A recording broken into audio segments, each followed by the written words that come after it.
Hey everyone, and welcome back to Her Lie I Tried to Believe. And the last episode completely broke everything I was comfortable with even reading out loud. The subject matter of this game is darker than I thought it was going to be, and I hope I don't get in trouble for putting this stuff on YouTube. But I looked up some videos of it, and I watched the first two chapters. I'm bleeding. I know I'm not. First two chapters. The one YouTuber I watch, he didn't censor anything, so neither did I, and he's still doing fine. But yeah, this game's fucked up. Let's hop right back into chapter 3. Or chapter 4, actually. Whoa, we're on chapter 4 already. What do you think? 1 was school, 2, 3 was the rape. Okay, yeah, we are on chapter 4. Wow. I don't remember much about that night, or maybe I just don't want to remember. The only thing I can say for sure is that there was something I found out about myself on that day. Something that I probably shouldn't have. Is he being remorseful? I was about to leave the hotel. It must have been around 5 a.m. the morning. Cassandra stopped me casually and said, "I want you to come back and see me next week, alright?" And my reply was, "Not a chance, idiot." She flashed a smile nonetheless. I wonder if she knew. I wonder if she knew she already had me. After that, I met with her on the same day once a week. We would drink another at that bar. She would drink. We would drink together at that bar she's working at. Bar. And we would always finish the night in the same hotel right after. It must have been around the third week that I finally decided to ask about it. She was speaking to me in great length, like always, just after having sex. I was sitting on the corner of the bed listening to her half-heartedly while sucking on a cigarette. Yeah, I was a smoker by then, took on the habit out of nowhere, probably to look even more pathetic than I already was. Oh, she does wear glasses. I never noticed. We should go see it. We should go see it together. They always say they say it's the movie of the decade. Shut up. Abusive boyfriend, I said to her brusquely. In reply, yeah. I wonder if you'd pay for my entry fee. I bet you would. You're that type of man after all. Giggle. She was laughing and smiling like always. At first I thought she would stop acting this way the moment she finally showed her true self. But she betrayed my expectation. She exactly the same whether we're alone or not. The only time she behaves differently is when we're having sex. She would fixate me. I believe that should be fixate on me. Always in the eyes, with a frightening passion. Normally I'm the one who's cold and violent, but when we're having sex, she could very well be seen as disturbed as I am. I wonder then why she was always smiling. Was it fake or was it not? Even I know her better than anyone else. I have no clue. How can someone as empty as her smile so thoroughly like this? I badly want to know, but why? You're assuming she's like this, Tim. Why was I even involving myself with the likes of her? It's not like my feelings had changed all of a sudden. I still very much hated the thing she is. I didn't understand myself anymore. Still, I needed to know. So without thinking much, I asked her something for the first time since almost forever. I asked her something I wish I hadn't. Why did you end up this way? She was surprised. Obviously, I had disturbed her while she was speaking, but her surprise didn't come from that fact. She looked at me and smiled at me silently for a time, but not with that smile. A smile as though she had won something. A smile as though there was hope somewhere, somehow. She was just genuinely happy, I think. Or maybe there was something with that smile I didn't understand back then. All I knew was that she was waiting for that question. She told me her tale. Some stereotypical bullshit I didn't want to hear. Her father had a lot of money when she was younger. He was some kind of successful businessman or investor or whatever. I didn't listen to all that well, to be honest, but he had enough money to get by, but the term she used, whatever that meant. Was it turn get by okay? And in the 5th grade, out of nowhere, Cassandra started showing interest in her studies, so much so that she was at the top of her class every following year. Seeing her growing up to be such an outstanding woman, her father decided to invest in her by starting to pay for her later education, some kind of prodigious university or something like that. Didn't even know you could pay for such a thing so early in the game. Anyway, now for the plot twist. Her father pretty much lost everything by trying to invest in some real estate market bullshit. Wrong time, wrong place. That's what they always say, anyway. So, sure enough, now that he was poor as shit, he started thinking about the investment he made on his daughter.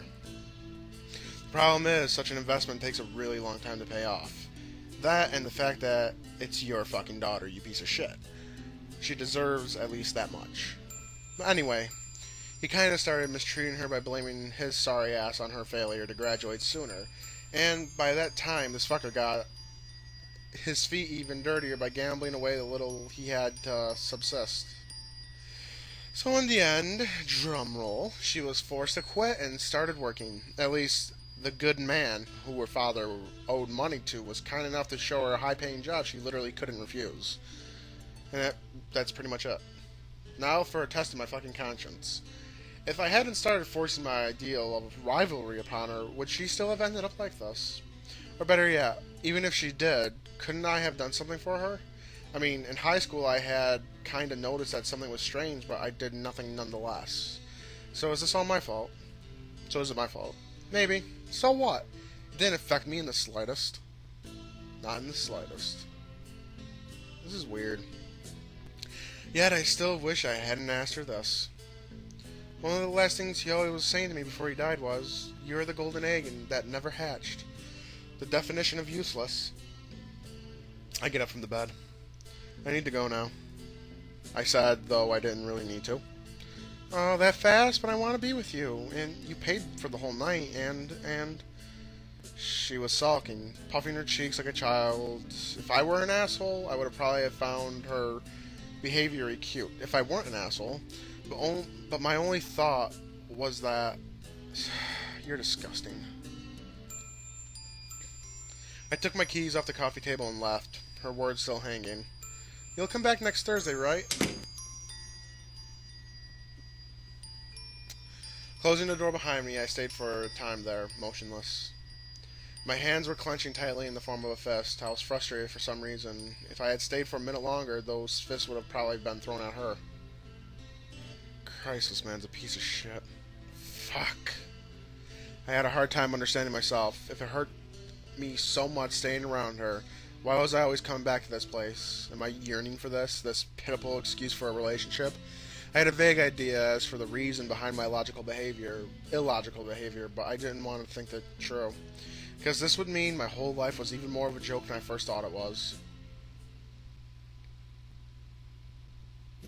That was a short-ass chapter. Chapter 5. The inevitable disruption? The 7th week marked a change in this stupid routine of ours. By then, we were already no longer meeting at our workplace. Instead, we would simply meet directly at our hotel, which means we could see each other at more appropriate time than in the middle of the week. And I would no longer have to pay for her fees as well. And this I found very shady indeed, because the reason we only saw each other on Thursdays was because she worked only on that particular day. But that doesn't make any sense, does it? How is she able to subsist herself if she only works once a week? Sure, she may have another job somewhere, or more like she definitely must have. And every time I ask her, she simply denies it, and I won't go out of my way to get the answer out of her. I don't care enough for that to happen, but it's still nagging me somehow. I entered her room nonchalantly like I always did, and she was waiting for me on the couch at the far back of the room while looking at her phone like she always did. Oh, you brought food. You're so diligent. I hope you didn't forget a fork this time around. She throws herself at the bags I was carrying like a bundle of energy that she is. Hey, this is my lunch, you idiot. You say this, yet there are 2 bags.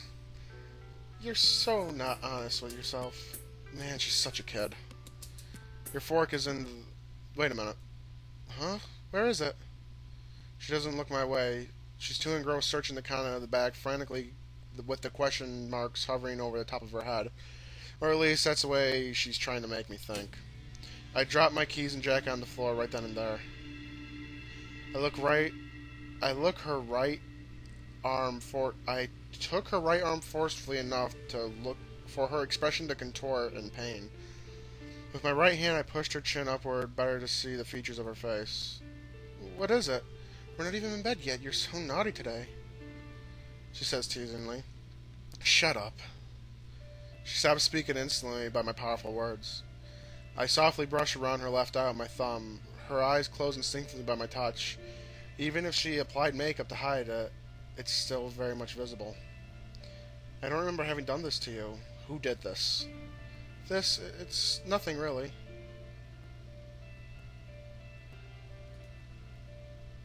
It doesn't hurt, see?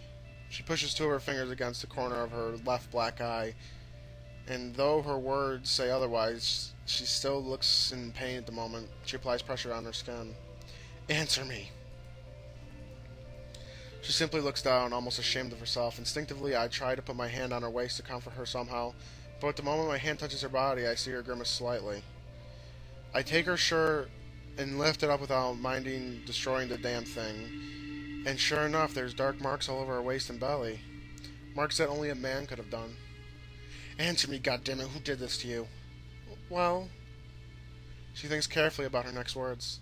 You know, sometimes clients can get out of hand, and... Which one? I don't know him. It was the first time I saw him, and I don't remember his face. My grip on her only tightens up the more words she adds. Isn't your employer's job to make sure these things don't happen in the first place? Even if that is the case, doesn't change the fact that I have a black eye, right? Please, let's not talk about this, alright? I want to enjoy myself. I've literally been waiting for this day all week. I didn't answer her, nor did I look her way. I was lost in the thought. I didn't understand why I was so frustrated. It was uncontrollable. And I know I shouldn't act illogically, but doesn't mean you know something that you'll automatically apply into your thought process. Fuck. Is this because you don't like this? I can try to apply more makeup if you want. I'm sure you won't notice when we'll be having sex, so... I should let go of her. If I continue adding pressure to her arm like this, it'll definitely swell up yet. Come. What? Are we leaving already? What about the food? You can eat in the car now, come on. Come on, you just have to say come, really? It sounds so... What's the word I'm looking for? Machine-like. And if he really hated her, why does he care so much that some other guy who was using her for sex is beating her? But it'll be cold, and weren't we going anyway? Far from all this. Really far from all this. Tim loves her. These chapters go by fast. Chapter 6. Toward the Unknown. It was on impulse. It had already been 2 hours since we left the hotel. I was driving in the middle of the night, not knowing still where this road was going to lead us. She had stopped talking and asking questions for a while now, only looking through the window motionlessly. She still hasn't touched her food yet. She was mad. Maybe it was too dark for me to really see her expression from that angle of her face. Still, I was curious about her thoughts right now. Oh my god, I shouldn't have eaten before doing this. But then you would have heard my stomach growling. What lies underneath her carefree and good-natured demeanor? Maybe something like me. But her silence was too good to be true. Soon her mouth started moving again. You're really doing this, aren't you? Do you even know the impact of this choice you're about to make? I don't care. Then why are you doing this, if you don't care? I'm doing this because I can't stand seeing you like this anymore. That's why. Don't you understand that this life of yours is not worth living? If this continues on like this, they're going to... To what, kill me? Break me? Why should you care? Shouldn't you be rejoicing? After all, you hate... Shut up! But isn't it the truth? Shut up!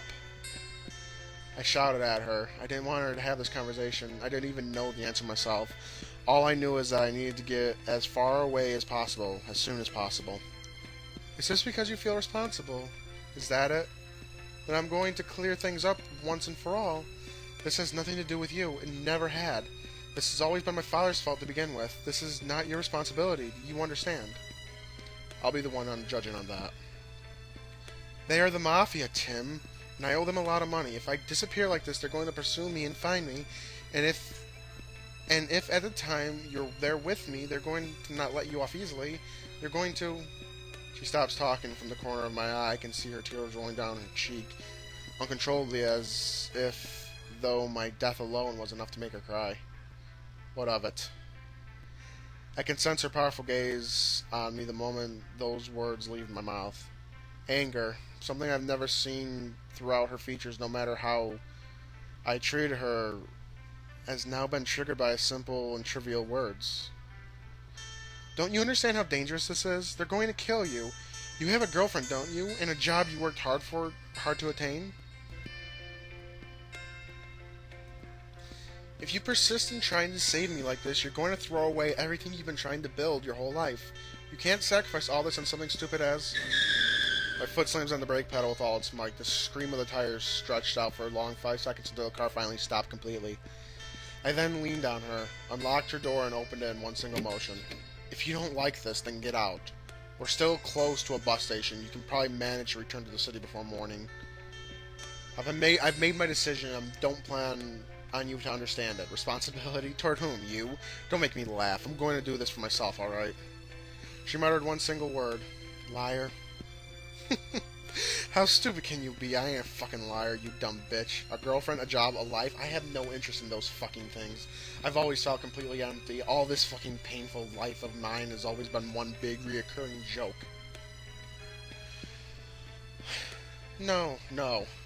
I've been waiting for this kind of opportunity all my life. It's just so it happens that it is tonight.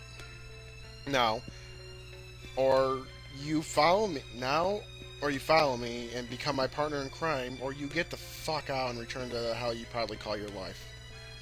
She looks at me in the eyes. The same way she always does when we're having sex. She has no smile, she has no expression, she has no happiness. The purity with which she's always been looking at the world around her is nowhere to be found, as if she's always been a fleeting illusion. This is the real her. She doesn't shift her cold gaze from me while closing her door slowly. I've waited for this my whole life, and there's no way I'm going to let it get away from me like this. Let's go. Those are her words, powerful, without hesitation. I don't say anything back. I'm not able to. Her determination seems dangerous somehow. So I just unconsciously started driving again, as though this whole conversation never took place. I break eye contact with her to focus on the road. Is this maybe what they call eloping? What is wrong with this story? It's exciting. The moment my eyes fall back on her, she has the most beautiful smile I've ever seen in this world. This is the most fucked up love story I've ever heard in my entire life. Chapter 7. Eloping isn't the word. After driving for half a day, we finally stopped at a cheap motel to rest and regain some of our energy. At the same time, I took this opportunity to collect my thoughts.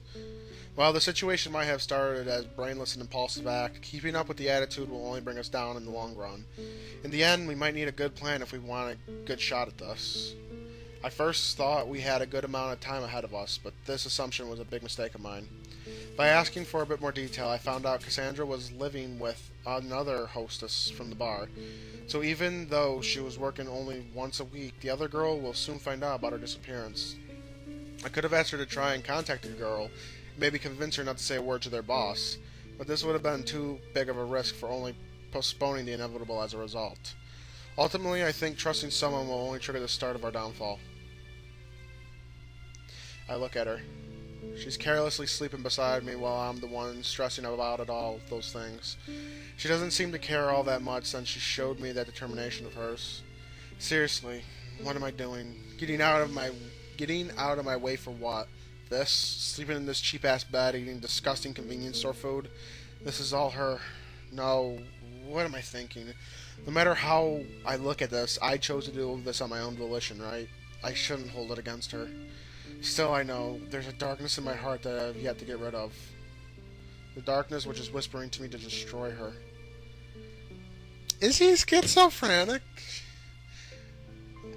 So, did you choose where we're going, my love? She says shamelessly the moment we enter the car. Stop that, it's disturbing. But we're eloping.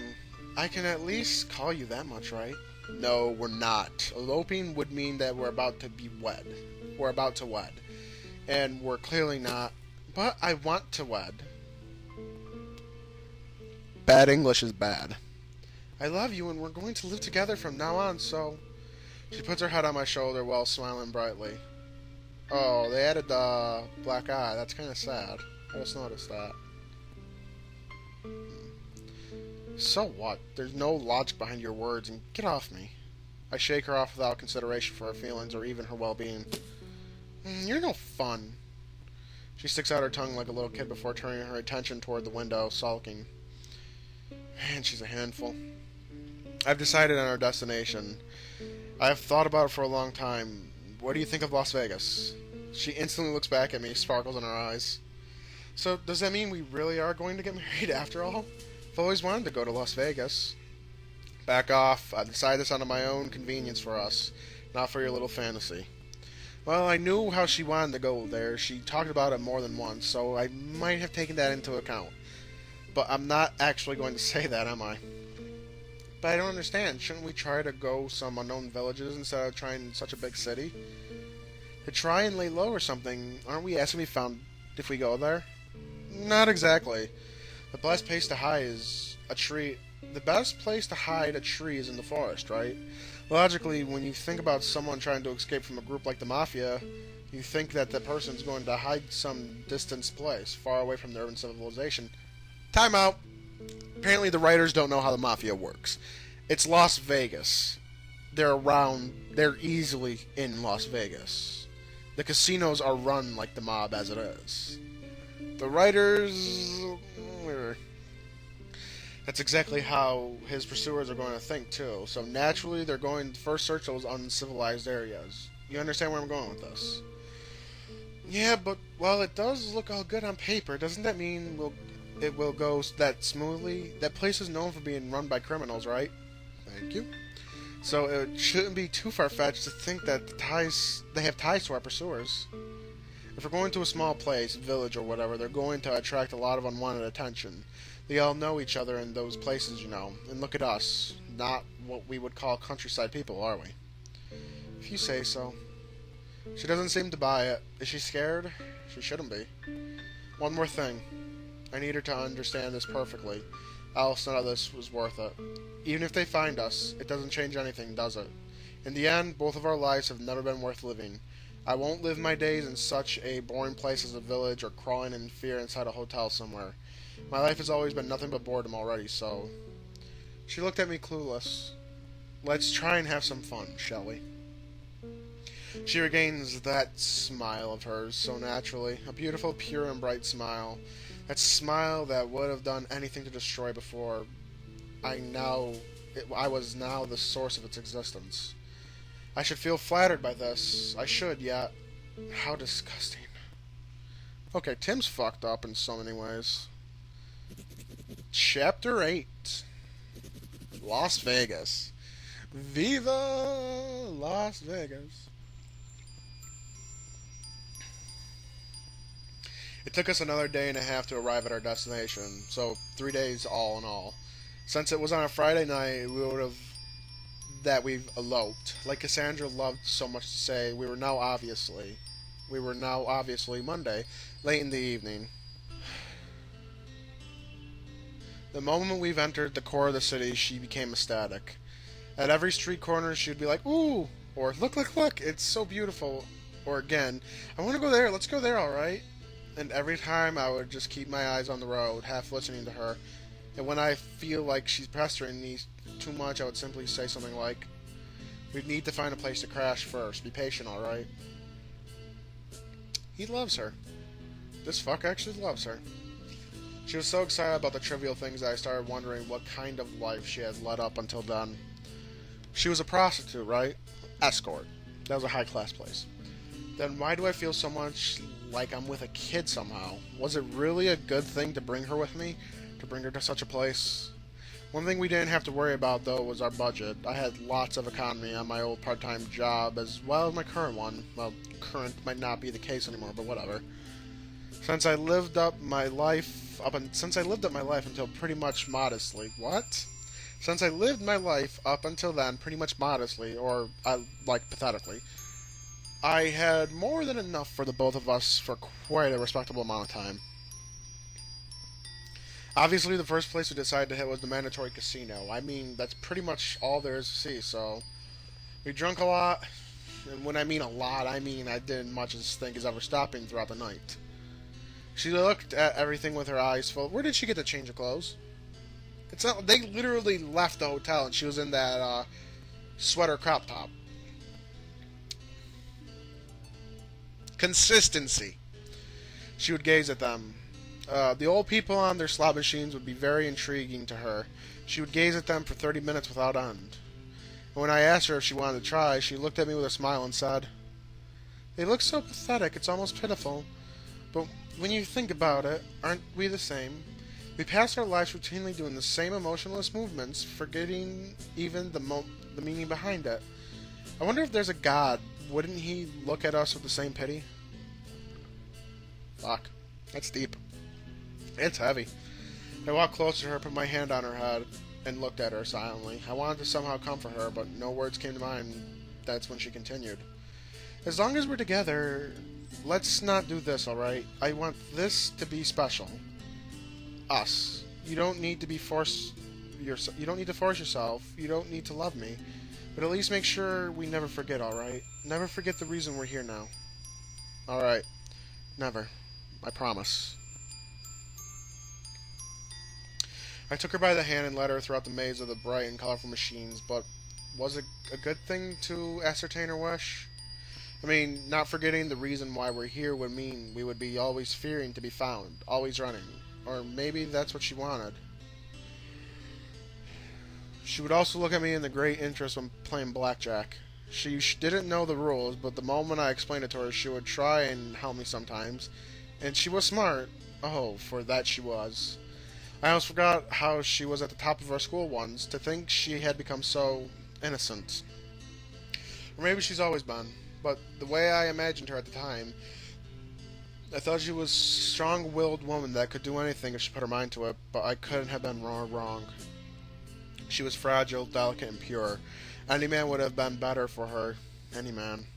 Yet she was unlucky enough to choose me out of all of them. The moment we started to become really wasted, at the moment everything started to slowly crumble. I had to go to the washroom because of the alcohol, obviously, and the instant I got out of it, I saw her speaking with another man. Well, okay, she wasn't speaking to him, more that he was trying to hit on her, but whatever. Her eyes were different than when she's with me. She had a stern expression, cold as ice. It was obvious she was trying to get rid of him, but he seemed persistent. I came up to them and asked if she knew him. I don't, he was actually about to leave, right? "Oh, he's your boyfriend? Sorry, man, it's such a beautiful woman you have there. I couldn't pass by her without at least trying." He looked at me with that expression, as if what he did was the most natural thing in this world. "What did he ask of you?" Tim talks so robotic. It's so... "Nothing." "Answer me." I shouted, not minding the people around us. Obviously, most of them did turn around by my sudden outburst. She didn't want to answer, but knowing me, she finally looked down and said, "He asked how much it was for the night." "You just treated her as a prostitute?" I'm sorry." He repeated back again. "But as I said, she's a very attractive girl, so... leave." I said emotionlessly, and without waiting, I repeated the order again. I said leave. He replied to me, Okay, no need to be so cold, jeez. You're meant to be together, you two." "I wasn't talking to you. Cass, leave. Wait for me outside while I deal with this bitch." What did you just say? The man became visibly agitated by the moment he understood my words. No, no, no, Tim, come with me. I don't want to be alone. I don't care how he treated me. Just come, alright? Let's stay together. I took a stance, no longer minding her presence next to me. She started hugging me from behind, probably by fear of me jumping on the guy. What are you doing? Stop, you. Before I could finish my sentence, I was hit in the face by the man in front of me. He probably took her action as an appropriate opportunity to hit me by surprise. I almost lost my balance, but somehow was able to keep my ground. If I stumbled right now, I would fall on her. A second hit came, and I had no other choice but to take it yet again. I fell to a knee. At that moment, she finally understood what was happening as she decided to protect me from front up. Leave him alone! Don't you see he's not being in any position to fight? The guy didn't stop by her words, but he did say something along the line of next time know with whom you are dealing with, punk, before leaving as though he just conquered the world.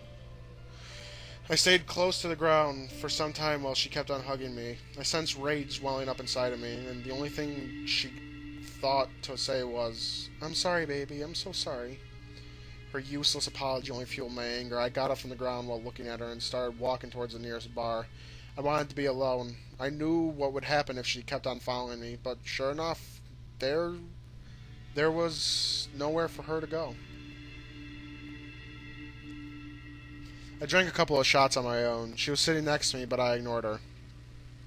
She didn't ask for a drink herself, nor did she start the conversation, but she kept on looking at me. I was the center of her world. That's how I felt at the very moment. After that, I went outside dejectedly. I was so drunk I don't even know how I was able to walk so straight. That is, if I was really walking straight to begin with.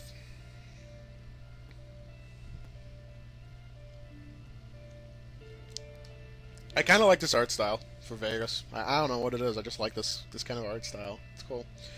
It was nighttime, maybe 2 or 3 in the morning. She was shivering somehow. She repeated that she was cold multiple times. I didn't really understand how it was possible since we're relatively hot at the moment.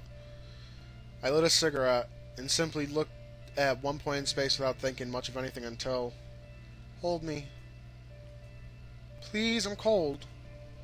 She wanted me to hold her, ridiculously enough. So the game did it again, just jumped ahead without even warning. Thankfully, we only missed 2 lines. Get lost, Tim says. She was annoying. But I want to be close to you, please.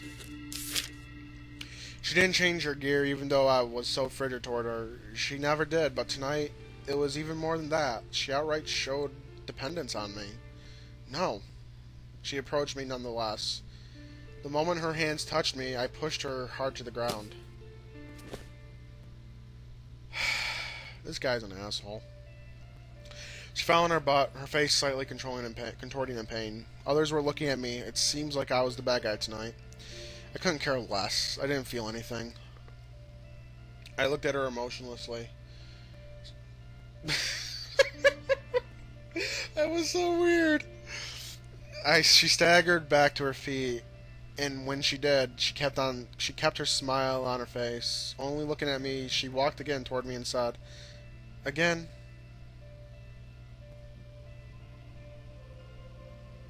Is she a masochist? Like, does she get off from pain? She wanted to be pushed again. What the fuck was her problem? Well, not that I really minded. When she touched me again, I pushed her in the same fashion I did before. She weebles wobble, they don't fall down. She again stumbled on the ground, got back up on her feet and walked to me and started laughing. How the fuck was she so stupid? Doesn't she understand how mad I am right now? Do I even understand it myself? I pushed her on the ground. She was laughing, like me, I guess. But this time she had a harder time getting back up. People were eyeing us, though they were not part of their world, another species entirely. You're such an airhead sometimes. My anger had totally dissipated thanks to her stupid act. I helped her back on her feet and we entered the casino anew.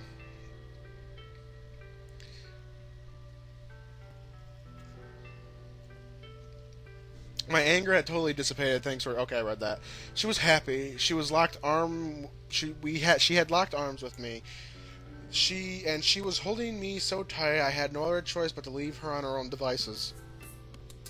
She walked past We walked past a multitude of tables, all of which had different ways to carelessly losing your money. She took notice of the one in particular. I want to try this one. Give me 20. Alright. I gave it to her happily, somewhat intrigued by her sudden desire to play a game. Since we got here, she's always simply looking my way, happy to see me gamble with no interest in participating herself. She puts the chips on the croupier? I never knew those had a... I never know those... The guys who toss run the craps table have a name like that. Zero? Wait, you do know how this works, right? Yeah, what of it? You know they only have one chance of... Are they playing... No, they're playing roulette. Never mind. Sure. The roulette started turning and turning, and soon enough the little ball slowed down and stopped inside one slot in particular. Sure enough, that slot was number... Wait, what? I won, babe. That's astronomical, though. Literally 0 and 00. The highest paying marks on the roulette wheel are almost astronomical in getting.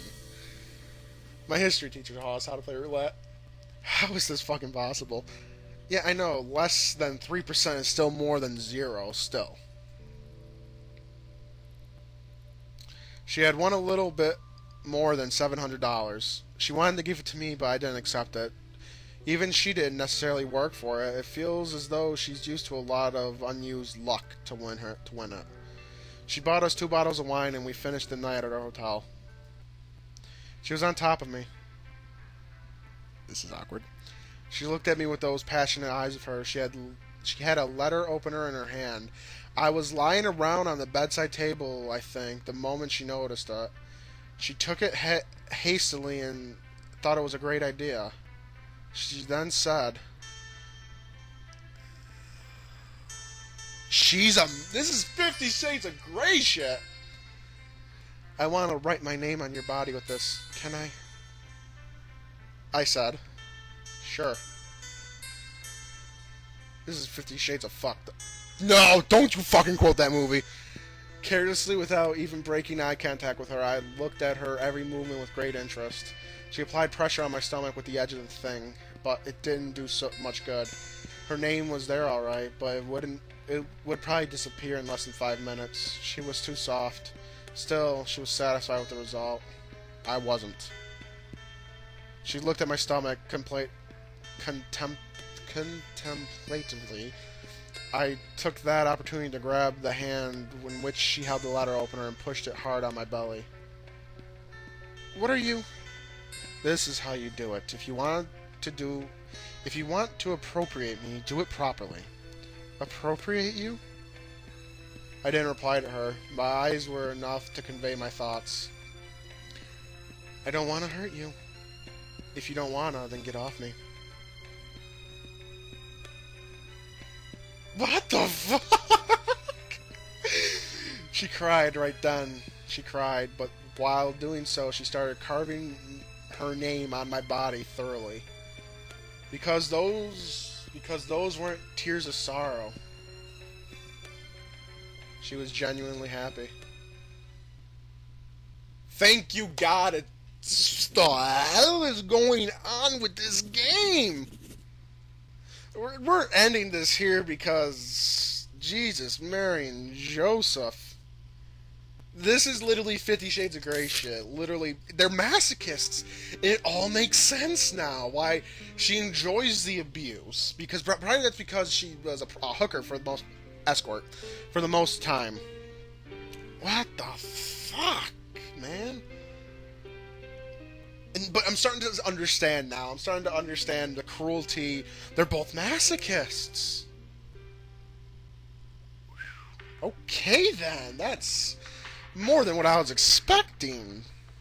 I'm honestly on their side now. Not because of the masochists, because I want to see them escape the mafia. If you're enjoying this is actually better than what I thought it was going to be. This is much better than rape. But if you enjoyed this video, leave a like and share it. It helps to grow the channel, and Lord knows I need all the help I can get to grow nowadays with YouTube. Become a member of the Phoenix today by subscribing and following me on Twitter. To do so, the links are down in the description below and on the front page of my channel. What? Eh, whatever. But yeah, with all that said, this has been Black Phoenix with another episode of our Lie I Tried to Believe. Thank you all for watching. I'll see you all in the next one.